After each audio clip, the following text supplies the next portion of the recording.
Hello everyone, I'm Lucy and I'm going into my senior year at Washington and Jefferson College, and today I'm here to talk to you about a study that I conducted last summer and fall with my advisor, Dr. Kilgore, and we aim to better describe the physiology and growth of little bluestem, which is a grass that's commonly found growing on coal mine waste in Pennsylvania. So this study took place in Pennsylvania in the Appalachia region, where we've been mining for coal since the early 19th century, where the Pittsburgh coal seam alone has produced over 13 billion tons of coal. Most of this coal mining has been conducted underground, while surface coal mining is still pretty common. A common form of pollution that's usually produced during coal mining is coal overburden, and this material is produced via strip mining, which is a type of surface mining. And the term essentially just refers to the top layers of rock and soil that need to be removed to display the underlying coal seam. And this overburden is usually backfilled into the landscape, commonly near stream communities. And this is actually a picture of one of the sites we were working on in Marianna, Pennsylvania, where this is a Black Dog coal overburden pile that lies directly above 10 Mile Creek. And the backfilling of this material into the landscape in this way is problematic because it's usually contaminated with heavy metals. And heavy metals are essentially just elements that occur naturally in an environment, but they can also be released anthropogenically via activities like coal mining. And some of these elements can be used by organisms at higher concentrations as macronutrients like magnesium and nitrogen, and others at lower concentrations as micronutrients like iron and zinc. And any concentration that exceeds these necessary levels within an organism can be toxic to that organism. In fact, some elements are not necessarily needed at all, so they're toxic at any given concentration. So the underlying problem here is that this heavy metal contaminated overburden is eroding into and negatively impacting stream communities. For example, a study completed by Voss et al. In 2017 discovered that a population of mayflies was 13% more productive in a stream community upstream an overburden site compared to a downstream community. So a common method that's already being put into practice to help reduce this erosion of this contaminated material is the revegetation of these sites, which is essentially just aiming to stabilize the soils. And in this case, common reclamation species are used for quick ground cover and are minimally impacted by these poor growing conditions. And I just have an example of annual rye up here because that's a very commonly used reclamation species.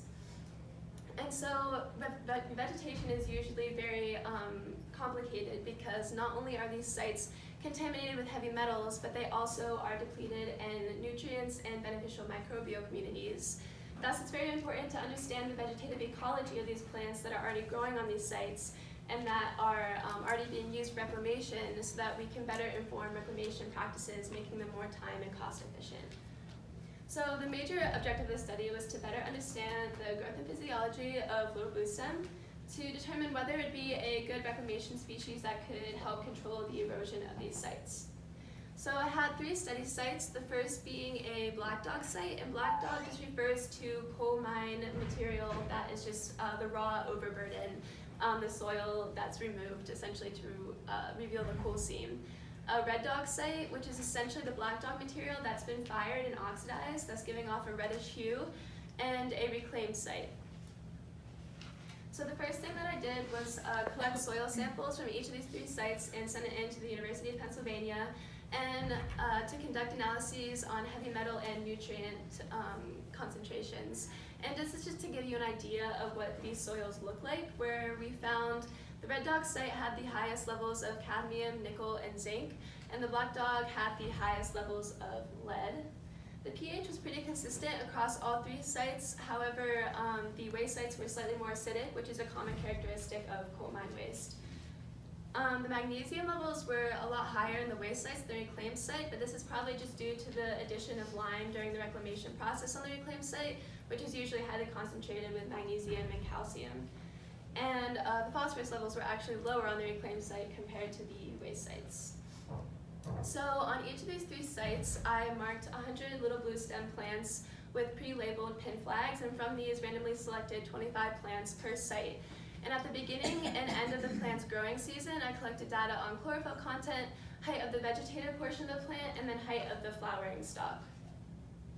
And then for the physiological measurements, I chose an additional 3 plants per site, and again at the beginning and end of the growing season, I collected light and CO2 response data using the Kilgore machine. And if you're not familiar with this machine, essentially what it does is controls levels of CO2, humidity, temperature, and light, and to essentially determine how the plant is responding to its environmental conditions.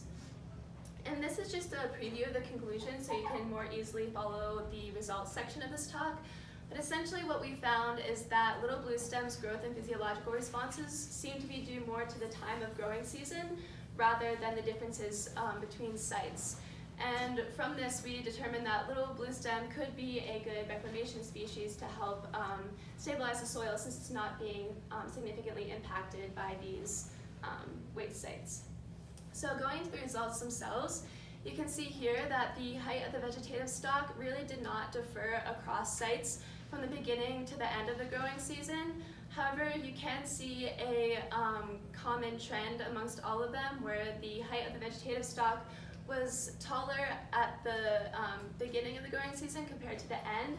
This is probably just due to more energy being given to the flowering stalk later on in the growing season, because we tended to notice kind of like a dying back of and like shrinking of these vegetative portions of the plant when the flowering stalk emerged.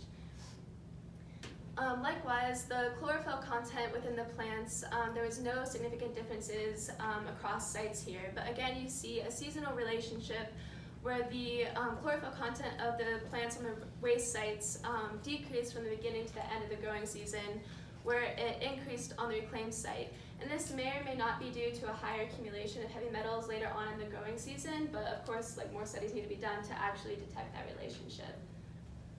And the rest of the results I'm going to describe to you today were generated using the Kilgore, and light and CO2 response curves were generated using our software. And this is just an example of the CO2 and light response curves that were generated.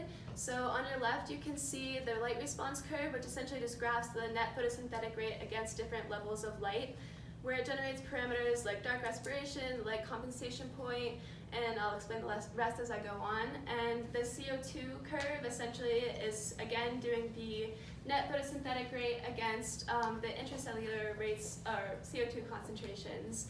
And And so the first parameter that I want to discuss is phi, or photosynthetic efficiency at low light levels. And essentially you can see the same trend here as in the other results, where there is no significant difference of phi across sites in either the beginning or end of the growing season. However, you do see a similar trend where the level of phi increased across all sites from the beginning to the end of the growing season, indicating a slightly higher photosynthetic rate later on in the growing season, which makes sense since this is a warm season grass. The next parameter I'll discuss is dark respiration, where essentially, again, you see this trend where there's no substantial differences across sites. However, there is a seasonal increase in RD across all sites. And the last light parameter that I'll discuss is the light compensation point, where, again, I know it's becoming repetitive, but the same trend is detected where there was not really significant difference across sites.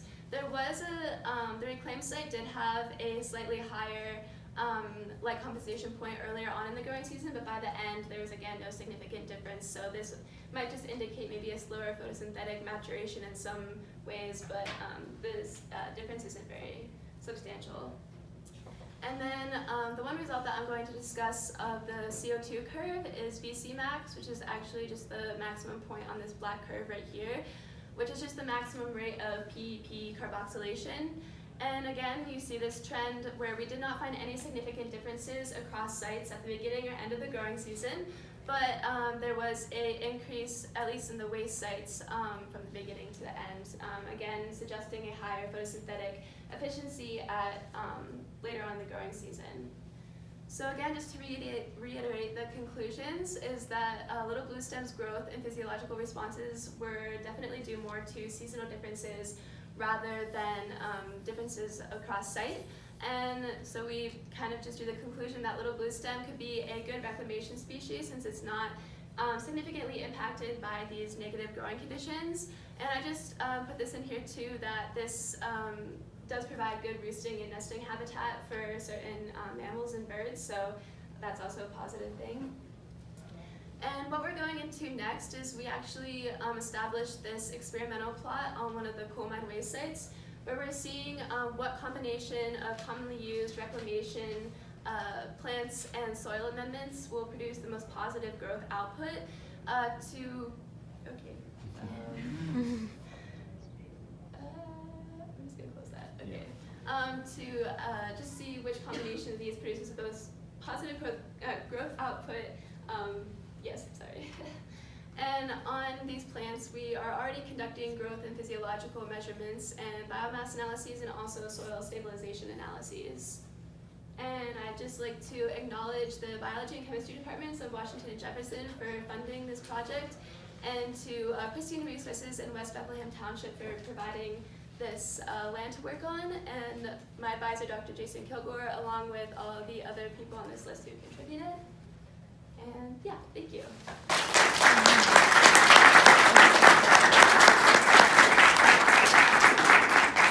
That was very impressive. Does anyone have questions? Chris? Great talk. I'm really impressed. You did a great job here. You made a comment that that this grass makes good habitat for some mammals and some animals. Yes. I'm just wondering if you have a sense of like how other species that interact in some way might be affected by the soil type or something, and how it might be different, if at all. You mean like if birds and mammals would avoid the coal mine waste? So when we were walking around these areas, there were actually a lot of birds that were already like nesting in these like clumps. So I mean, it depends. Like, I guess we didn't really look into that, but that would be something to look into. We're also kind of starting to work with the chemistry department to see if these metals are being taken up into the roots of the plant at all, to see if it would like affect like anything that might possibly eat the plant. But we also don't really know if there's anything that eats the plant, so I guess there's just a lot of stuff that could follow after this. Yes? So you're using the bluestem to reclaim. Do you have any idea how long it takes to reclaim? To reclaim a site? Yeah. So I just like talking to the Department of Environmental Protection. They usually just reclaim coal mine sites within the first year after coal mining, and then they might go back and check. But it depends on like how successful the project is, like depending on what amendments or plans they may use. And a lot of these sites, this site's actually an abandoned mine site, so there's not any work that's been done on it. But yeah, it just depends on what resources are being used and how much funding there is and the efforts that go into it. So do they leave the plants there in perpetuity, or do they? So it depends if they're leaving the plants there to stabilize the soils, or if they're using hyperaccumulators to kind of take the metals out of the soil and then they dispose of the plants. Yeah, so it just depends on what the like end goal of the reclamation process is, essentially. Any other questions? Do you know anything about the origin of the seed that's used for these reclamation sites? Is it local genotype? Yeah, it's a material? local genotype, yeah. There are like different companies that you can get the seeds from. We actually got seeds and did like a side like greenhouse study just from, I can't remember the name of it, but I can look it up later. But yeah, there are companies that I was just thinking about like future reclamations, collecting seed from earlier sites, and there might be some selection or. Yeah, I'm not sure how they choose the seeds or collect them and store them, but I can No, get back to you on it. No, that's all right. Thank you. One more question? Yeah. And I wonder if there are any nutrients that this bluegrass restores to the soil and its ability to stabilize itself. Is there anything that you know that it helps to give back? Like the plant itself restoring nutrients? I don't know anything about that, but I do know that we are actually using mycorrhizal fungi as one of the amendments on the experimental site to help maybe take up more nutrients into the plant, and they actually have been found to protect the roots from the heavy metals in the soil, but I don't know anything about like the reverse of that. Yeah. That's awesome. Thank you. Yeah, sure. Thanks very much. Thank you guys.